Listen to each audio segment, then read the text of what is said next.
You good to go?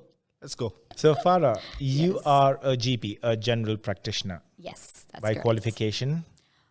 That's a difficult one because by qualification, I have a lot more qualifications. So technically, I'm a family medicine specialist because I have family medicine specialist qualifications. I've also completed my master's in occupational medicine, which I'm yet to get my specialist for. And I work in the field of wellness.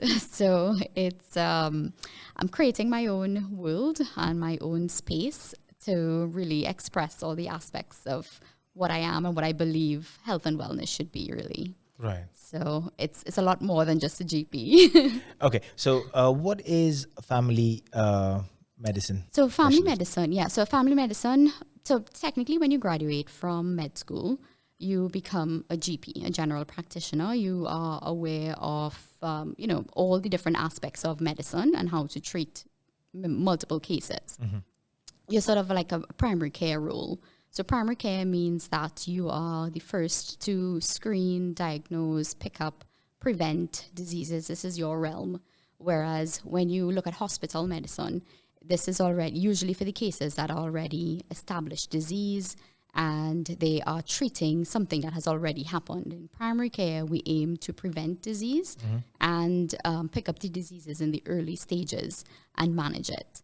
So family medicine now is more of a specialized field of general practice where you go into extra training in terms of trying to manage a typical GP case, but on a different level. So you try to connect more with the person. You try to find out more about their background. You try to link many different aspects, and you're more viewed at the sense of a long-term picture with this person and their family, and we go along the lines of prevention. So the GP technically fills the same role, but we have done extra practice work, extra training to really govern the whole concept of what family medicine should be or what primary care should be. That makes sense. So, Dr. Farah, how did you move from family medicine to health and wellness, occupational health? Right. So when I started back in med school, I learned, about community medicine and all the aspects that really constitute medicine. And I realized we were saying everything right. We had the right concepts. But when it came down to clinical practice, like when you see the doctor, we're not incorporating all these elements that make up someone, like the social side, their finances, their workplace. And then I went into emergency medicine because I thought, yes, every doctor should know how to save someone. So I was there for 2.5 years. And then I moved into the family medicine aspect. And I thought that this is where I belonged because this was the beginning. This was the primary care to prevent disease, right? Then I realized it was really disease focused and not looking at the whole person. And I really felt suffocated, honestly, in clinic. Like I couldn't breathe because I felt like, there's so much to do, so little time. What are we achieving? What are we really helping people? We're prescribing medication, yes, but are we helping people? And I couldn't do that for very long. So I left and I started to work in corporate medicine, which is where I started to work with universities, banks, and manage the health of these staff there. Then we moved to Dubai and I started working in the hotels. And I loved it. Like I totally loved the corporate side. I loved being in the person's workplace. So I know what their challenges are. I know the stressful situations. I actually know what's going on at the leadership levels. I know from every dimension of work what's happening. And then I can actually give them real advice to manage their health at work because I know what their challenges are. Without them even having to go into great detail, I know what's happening. And I love that. So I was actually thinking of going into health and safety and doing that and trying to link it all together. And my father was the one who said, and my husband, they were like, why are you going into health and safety? Do you know there's a field called occupational medicine? And I'm like, not really. I wasn't too sure about it. And then I looked it up and then I was like, this is what I want to do because occupational medicine now looks at health in that realm, in the workplace, and we look at all aspects of it. We look at the person, all the people who are involved. We look at the job, what type of job you're actually doing, how you do your job, your design of your workspace, of the environment, the culture. We look at all of that, and we look at the legal aspect as well. We look at what the responsibilities are for the employer, for the employee. And and then we come up with, and that was occupational medicine. So that's how I ended up there, because I just totally enjoyed being in these different environments rather than a clinic. This is fascinating because I did not know anything that existed, which was occupational medicine. And go figure, I didn't know either. So can you tell us, you mentioned that you came to Dubai. Where were you before this? So at home, Trinidad and Tobago. Oh, okay. So yeah, two small islands in the Caribbean. And if you know the chain of islands that come between North America and South America, where the last two at the bottom, right, that's very close to Venezuela. We can actually see Venezuela from our shores. Okay. Yeah, so really small islands with like dots on the map. And that's where I did my med school. I worked there for 5 years. Right. And I needed a change. Couldn't do it anymore. So decided to just take a big leap of faith and come to the UAE.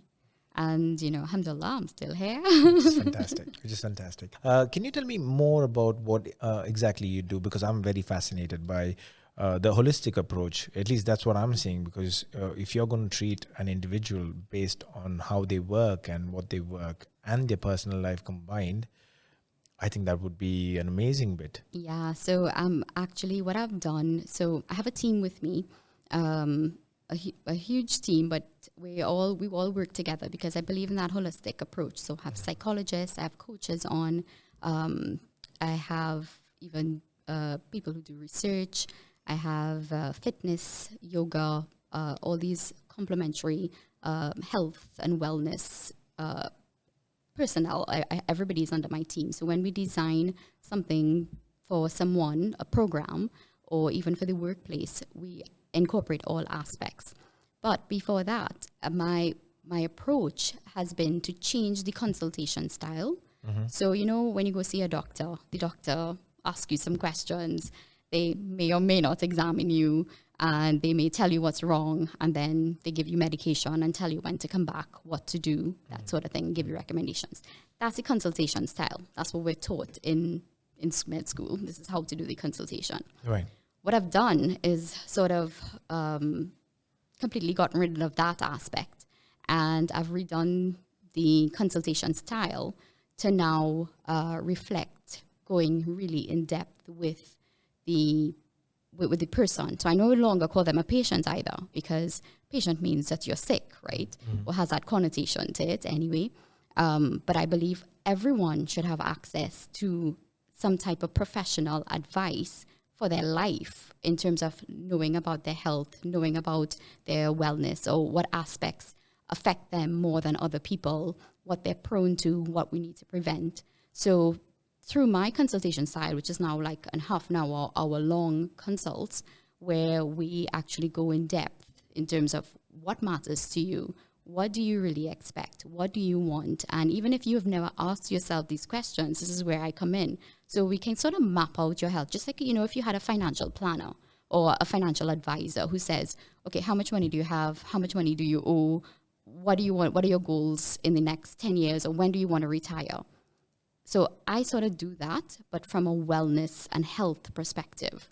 So we figure out all what's possibly wrong, what could potentially go wrong, what's good, and what we can build on, or what we need to improve. And we start working on that.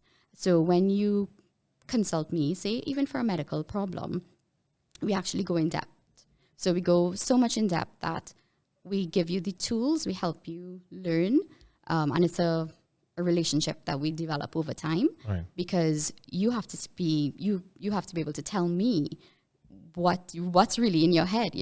Sometimes when you go by the doctor and you have like your list of questions I need to ask the doctor, but the doctor says no, just let's focus on these two. What are the main things that's important to you? So I'm the opposite. Right. I do tell me everything. Let me see if there's a connection between all of your problems, and and how can we find a solution. Right. Yeah, so I've sort of just redone the style to do that. Okay. Can we go a little bit in detail with? So, how help me understand, how would you do that? If I were to approach you. Yeah. So first of all, it's just to really start off like, okay, what, how are you, and how can I help you? So what problem is it really at hand that you have? Okay. Right. And then we start. So I don't come to you with a problem. I just come and approach, and we just have a chat. Yeah. So initially, we can have a chat. Like usually people have a problem. That's why they come, right? What kind of problem? So, that's what I wanted to know. Yeah. So any problem. So it could be from acne to relationship problems to stress at work. Like I'm not managing my job well. I've just started a new role, and I don't know where to go. I'm not fitting in. I'm not adjusting well. And a lot of times people come to me saying that they are depressed, right? Or I have anxiety. But when you look at it, it's not depression or anxiety. Depression is a very strong word. Exactly. And not only a strong word, it's a clinical diagnosis. When you diagnose with major depression or minor depression, there is a clinical criteria that you need to meet. And a lot of the times people who come to me saying, I think I'm depressed and I need help, a lot of the times it's not real depression that's actually happening. And we identify many different things. Sometimes it's social problems they need to learn how to cope, or it's about unlearning the things that they are like habits that they've picked up that's bothering them, that it's become so much of a negative impact in their life. So each case is very different. Or it could come to first a medical problem like acne, so simple as acne. And then we realize it's stress-related acne. It's so whatever medication you're taking, if you don't learn how to handle your stress, you would not be able to help the acne get better, Right. So similarly for blood pressure, maybe you have a problem sleeping, and just by learning how to sleep better, you can actually help reduce your blood pressure, So it's so many different aspects, and we look at it from the whole circle of who you are, what your problems are. Problems like, some people come to me, problems with their kids, and then when we do that deep dive, we realize we need to start with your relationship between you and your husband, because that's what's affecting the child, right? Not directly, but if you want to find a solution, the solution lies in your relationship, how you work together to help the child get better, right? So I don't take a linear course. Like, you come to me with this problem, this is what you need to do for your child, and this is come back and see me. It's not like that. It's more like, let's figure out what the core issues are. Because if we don't deal with the core issues, we are just going to be putting plasters on everything, right? And not getting to the crux of the matter. And how long have you been doing this, Dr. Farah? So I think my first real client was in 2020. So it's 2 years now, or maybe less than 2 years. Yes, less than 2 years, probably a year and a half now. And we've been building slowly. I've been doing it slowly because, as I said, I'm developing my own consultation style. And I'm learning from my clients. Right. So how I approach them and how we solve problems helps me develop the style better. So it's a very slow approach, but I'm completely enjoying it. And my clients as well are, because they are seeing the benefits, and they are, they're happy to experience real change, I guess, rather than, just getting pills. And, the first client that came to me was because she didn't want to take the medication that the doctors were prescribing. She was very anti this medication because she read up on all the side effects and everything. And if she firmly believed that this was not the right thing for her, I really do believe that another path should be available. But based on her diagnosis, I understand why they prescribe this. This is what's recommended. But she didn't want to. And to leave her to find alternative routes without having expert advice, I think that's cruel in a sense. We're doing harm, right? Because we are leaving people to make decisions, based on what they Google rather than what they really need. So she didn't want it, and I did not believe in forcing her. But we did that whole deep dive approach, and we recognized a number of factors in her life that contributed to her medical problem. And we tackled each one systematically along with the medical problem. I gave her an alternative, and we learned how that alternative medicine, not alternative, it's real medicine, but just a different level of, it's not the first line treatment if you follow guidelines. It's probably third level, but it's still something that is recommended. But I was able to give her the evidence that she needed and tailor the care to match what she needed. So when she was with me for the 3-4 months, so many aspects of her life changed, and she was able to learn about her own condition better. And now I think she messaged me a few months ago, so this would have been more than a year, and just saying thank you again. She was like, I have not been to the doctor for this. I've been learning how to manage it. It's not even bothering her as much as it did before. And that's the kind of things that I want to see, where people learn how to take control over their own lives, rather than to have to run to a doctor all the time to get information. If they really learn about their condition, learn about themselves, learn about what makes them worse, what makes them better, then they themselves can guide their own care until they really need it again, Self-awareness, Dr. Farah, is something that not many people who are living in this fast-paced world generally have, is because they're on autopilot. At least that's what I think. Yes. And you said that you've worked 2 years in this new style of yours. During this time, as in, if it's all right to speak about, not anyone in particular, but what do you think are the core issues? Core issues when it comes to self-awareness is just the environment that we're in, There's a quote that I firmly believe in by, I can't remember the guy's name, Alexander something. He said, oh God, I can't remember the quote either, which is basically like, if a flower doesn't grow, you don't change the flower, you change the environment in which it grows, right? I'm completely misquoting this because it's out of my head. But that's what I really do believe is the environment that's causing everybody to have this lack of self-awareness, this disconnection with the aspects of human, of what makes us human. And it's everywhere because we are now more connected to technology.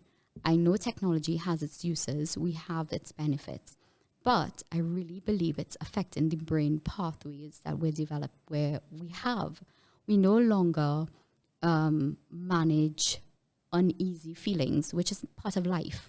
We can't manage difficult feelings. We can't manage, anything that we feel that upsets us. We have to either, oh my God, what's wrong with me? Let me Google, let me do this, or let me ask somebody. And you pick up the phone, you pick up the phone, or you put on a screen in order to find the answer to your problems, right? Whereas long ago, when this didn't existed, what did you do when you had a problem? You might have asked someone, yes. Right? That's a human connection, right? When you speak to another human, like actually speak, like we are speaking now, that's a human connection. You are looking in my eyes, I'm looking in yours. You are hearing my voice, I'm hearing yours, right? We are aware of our space that's around us. We are connecting on a level. And that's part of being human. People nowadays have sort of lost that ability to connect with another human, even in their own homes, right? People have conversations with people in their homes, but they're not really having conversations, right? And that's where, and when we don't stop to think, okay, where did that thought come from? Or where does this uneasy feeling, first of all, what is this uneasy feeling that I'm having, Is it fear? Is it anxiety? Is it depression? Is it, sadness? Is it excitement? What is it? Or nervousness, What is it that you're feeling? People can't even distinguish that nowadays because we've not really been taught as well to identify what we're feeling. So people just feel, oh, this is not, like, you just feel like whatever, and then you react, right? You react. Some people react in anger. Some people react by going by themselves in a space with a phone. You know what I mean? It's these are the new coping mechanisms, and that's not coping. So that's why everybody's sort of, in my opinion, that everybody's disconnected. and they are not really managing well with the real world because they're not connecting with the real world, and these brain pathways are not getting a chance to fully develop. We have to be able to process the thoughts. A process means you have to work through the difficult times. You have to work through everything to get back into a good place, right? And then even when you're in a good place, if you don't stop to reflect, then you're missing it again, right? You're missing that you're not going to appreciate when the good actually happens. And you can't live in that moment and actually be happy.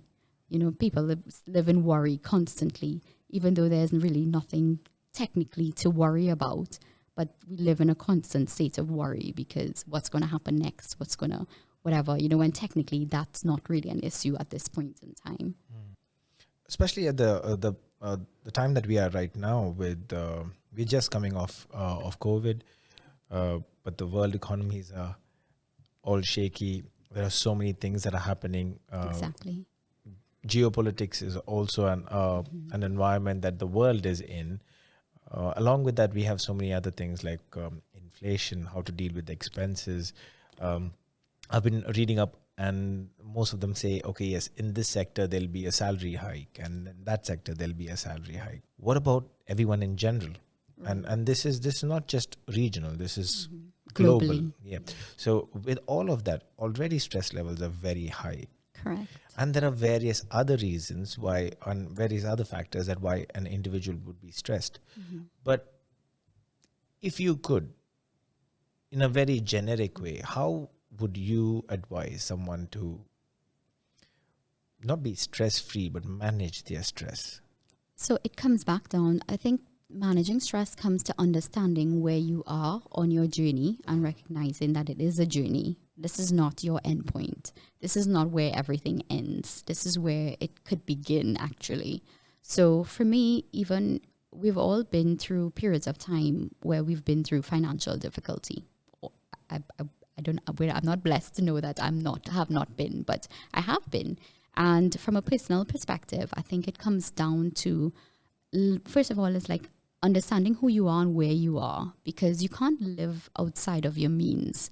So people say that, you know, you're a doctor and you should have, but when you look at how much bills you have to pay for med school and you have to pay all these other expenses, right? To just maintain your medical degree, a lot of young doctors would be struggling as well. But because they're a doctor, they feel they need to live the lifestyle of what a doctor should be. But technically, young doctors don't make enough to cover what they owe, right? So again, that's living a lifestyle that you can't match. You're living outside of your authentic self. You're living in a world that is not a reality. It's not really you. So I would say, first of all, establish that world, know who you are, and live within the world, or live within your means, live within your budget, and manage there. And then I'm an entrepreneur at heart.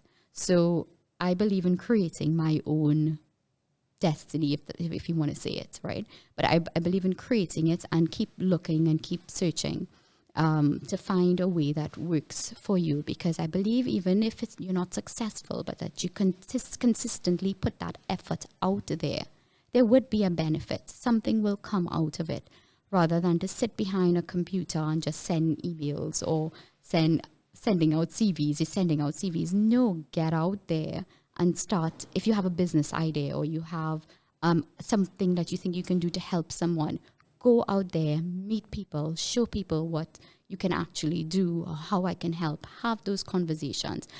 Sit behind and plan everything based on being behind a screen, sending CVs. I don't believe in that at all, you know. So if it is to help somebody, advice that I've given to the younger ones, many people who have asked for advice in the past and who've, alhamdulillah, successful now, the first advice I give them: when you couldn't get a job, volunteer. In the medical field, we have something called an observership. Go and observe, do that, and get into the system, meet people. And that's where, again, you build back those human connections and you get out of that. When people see your worth, they want you around and they will give you a job because they see what your value is, right? So there's always a way to do something. Or it could even mean going back and to work with people that who worked with you before, who appreciate you for who you are. Go back there, start, even if it's small, start volunteering again, or start something small part-time, but you build your way back up. So it's not like a dead end. If we look at finances like that, or we have that view that is whatever we have now, and we don't have that projection of the future, and we don't make every dollar you have is not a real dollar. Like the worth of it is different. So my dollar could be very different to your dollar, right?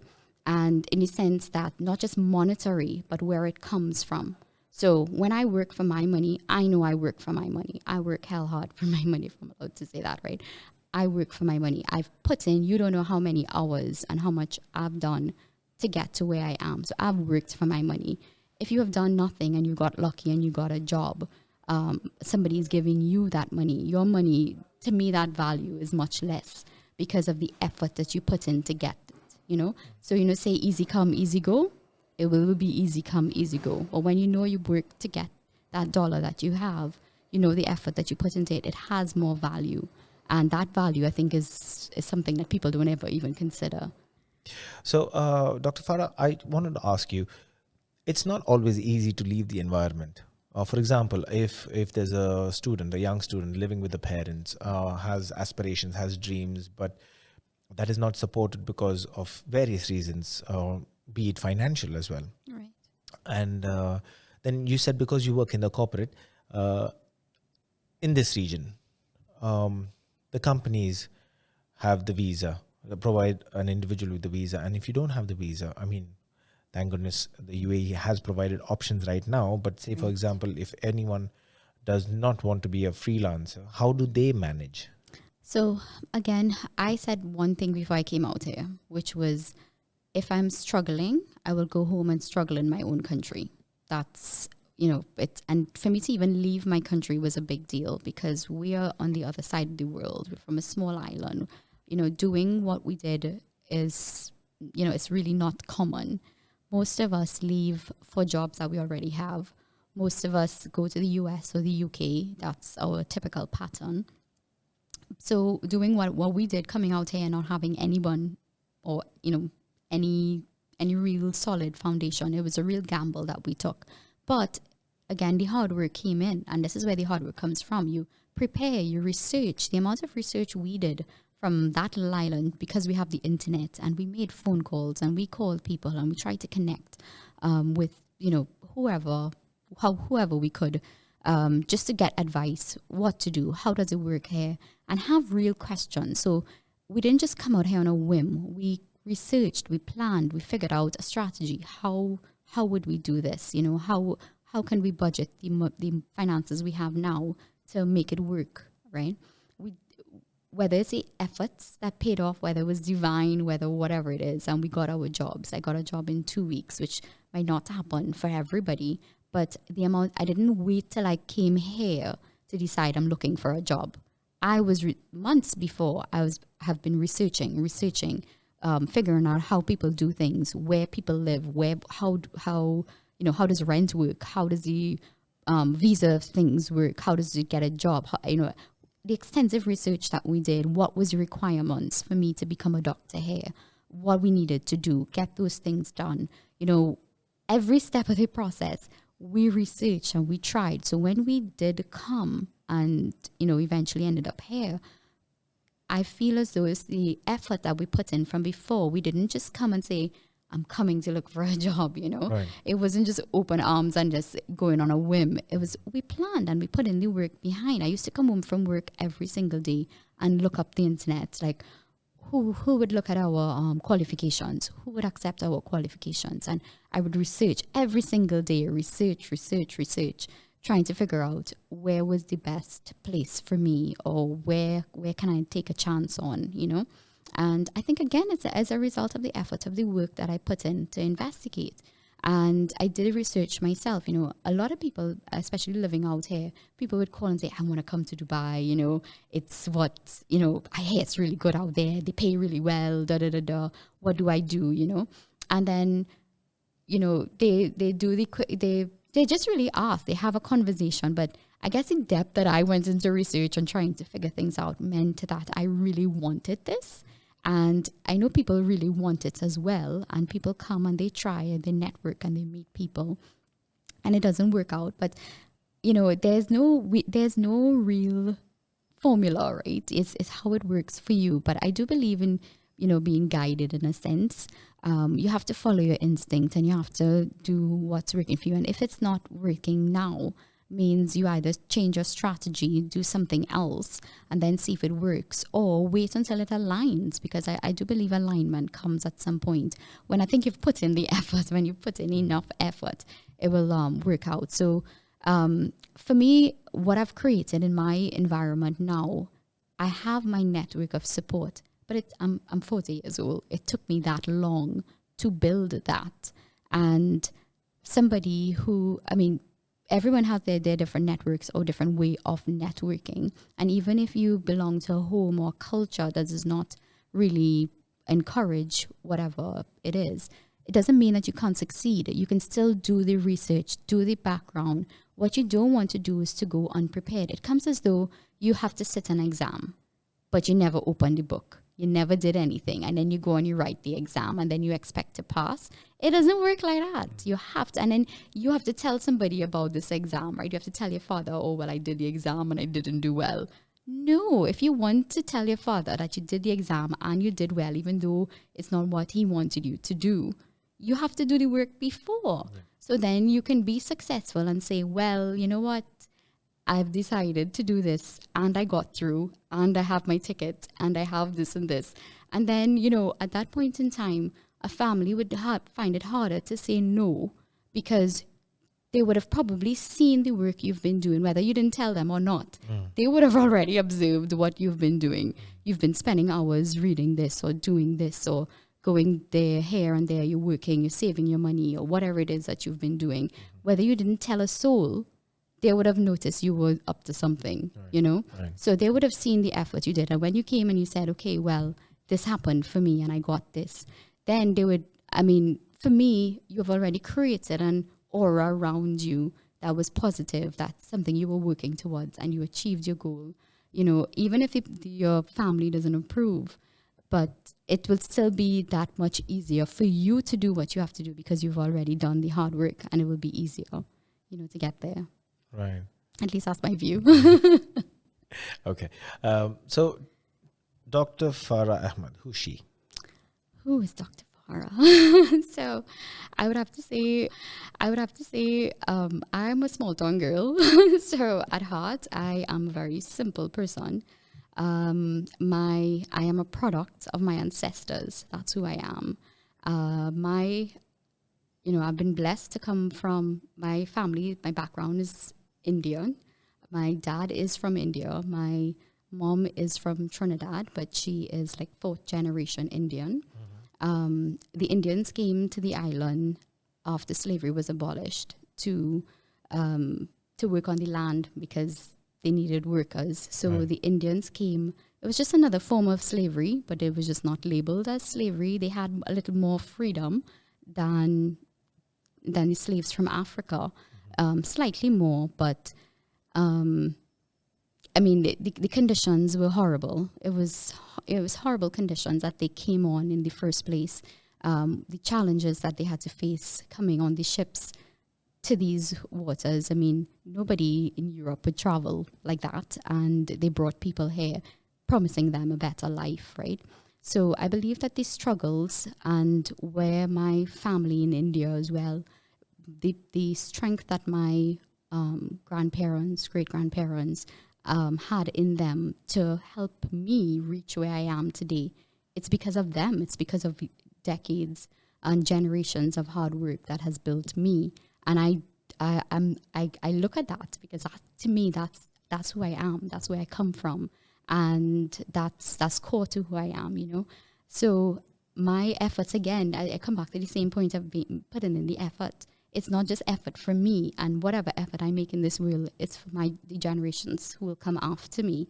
And I teach my kids about what you have today is a result of generations working very hard and sacrificing every year to make it a little bit better, to make it a little bit better. So what my kids have today is because of that. It's because of the hard work of generations. So I would say, who am I? I'm a product of my ancestors. That's who I am. Dr. Farah, and if corporates and individuals want to reach you, how do they do that? So I have my website, neurocorporatehealth.com. You could reach me via email, admin@neurocorporatehealth.com. And then I have my business number, so they can always contact me on that. And I'm around. I'm on LinkedIn. You can look me up. And so I'm always happy to have a chat.